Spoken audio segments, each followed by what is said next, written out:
এই মুহূর্তে বড় খবরে নজর রাখছি, তারপর বাকিদের কাছে আসি। এই মুহূর্তে ওয়াকারুজ্জামান নিয়ে বলছিলাম, এবং তার সঙ্গে অন্যান্য দেশের, বাংলাদেশকে ঘিরে রাখে যে সমস্ত দেশ, সেই সমস্ত দেশের সমীকরণ কেমন। একটা ছোট্ট নমুনা, একটা ব্রেকিং নিউজ বললাম, একটা ব্রেকিং নিউজ আসছে। জুন মাসের শেষে বাংলাদেশের সেনা প্রধান যাচ্ছেন চীনে। ভেবে দেখুন, এটা মে মাস শেষ হতে চলেছে, ঠিক পরের মাসে জুনের শেষে বাংলাদেশের সেনাপ্রধান যাচ্ছেন চীনে যাবেন সেনাপ্রধান ওয়াকারুজ্জামান। এবং সেখানে কি কি বিষয় নিয়ে কথা হতে পারে,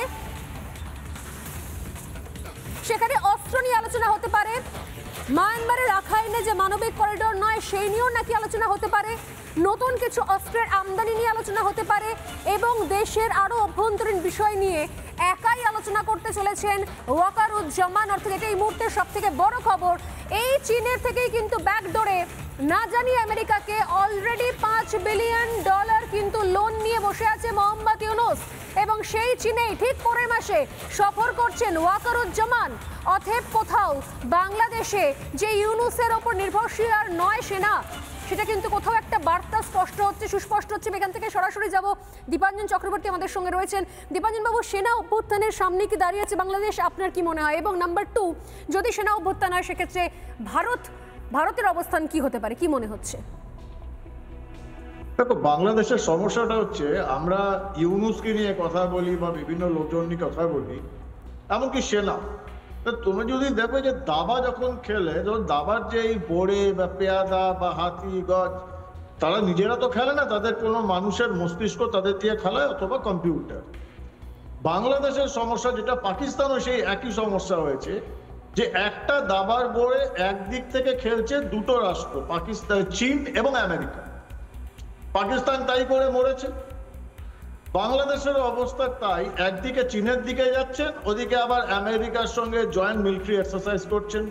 এদিকে সেন্ট্রুইজ দিয়ে দেওয়ার কথা ভাবছেন চীনকে, ওদিকে আবার পাকিস্তানকে মায়ানমারের অ্যাক্সেস দিচ্ছে। তো বাংলাদেশের সমস্যাটা এখন খুব ক্রিটিক্যাল জায়গায়, এবং এটা কিন্তু খুব ভালোভাবেই জেনারেল ওয়াকারুজ্জামান বুঝেছেন। বহু দশক পরে, প্রায় 3 দশক পরে পাকিস্তানে একজন বাংলাদেশের টপ আর্মি অফিসার, এই লেফটেন্যান্ট জেনারেল কামারুল হাসান গিয়েছেন এই আমির ইয়ের সঙ্গে, পাকিস্তানের চিফ অফ আর্মি স্টাফের সঙ্গে দেখা করতে গেছিলেন। কেন গেছিলেন? বহু দশক তো যায়নি। এবার এই যে বাংলাদেশের যেটা হচ্ছে, এটা ওয়াকারুজ্জামান তো বুঝতে পারছেন, ঠিক?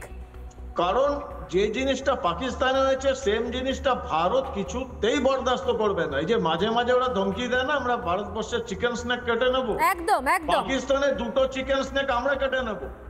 রংপুরের চিকেন নেক আর ওই মেঘালয়ের একদম খুব কাছে 2 কিলোমিটারের মধ্যে চট্টগ্রামের চিকেন নেক। বাংলাদেশের ওই অবস্থা হবে। তুমি দেখছো শুধু ইন্ডাসের জল বন্ধ করে দিয়েছে, এখন পাঞ্জাব সিন্ধের লোকেরা পাকিস্তান আর্মিকে গুলি করে মারছে। যে পাঞ্জাব সিন্ধ পাকিস্তানের শাসন ক্ষমতা নিয়ন্ত্রণ করতো, কারণ জল নেই, না খেয়ে মরে যাচ্ছে। একদম। পাকিস্তান ওই সেম করেছে চীন, আমেরিকা। আমি জানি না যে একই রকম অবস্থা, মানে বাংলাদেশের সেকেন্ড পাকিস্তানের দিকে যাচ্ছে কিনা, কিন্তু এটুকু ঠিক যে এখনো পর্যন্ত একদিকে আমি চিঠি লিখবো, একদিকে আমি ক্ষমা চাইবো, একদিকে আমি বলবো যে প্লিজ একটা মিটিং এর সময় দিন, প্লিজ বন্দরগুলো খুলে দিন, আর অন্যদিকে নিজের দেশের অংশ সেখানে পশ্চিমীদের দালালির জন্য খুলে দেওয়া হবে। এটা কি করে হয় একসঙ্গে? নানা ধরনের কন্টেন্ট দেখার জন্য লাইক করুন, শেয়ার করুন আমাদের ফেসবুক পেজ, সাবস্ক্রাইব করুন আমাদের ইউটিউব চ্যানেল। পাশাপাশি অন্যান্য ব্রেকিং নিউজের জন্য অবশ্যই চোখ রাখুন রিপাবলিক বাংলায়।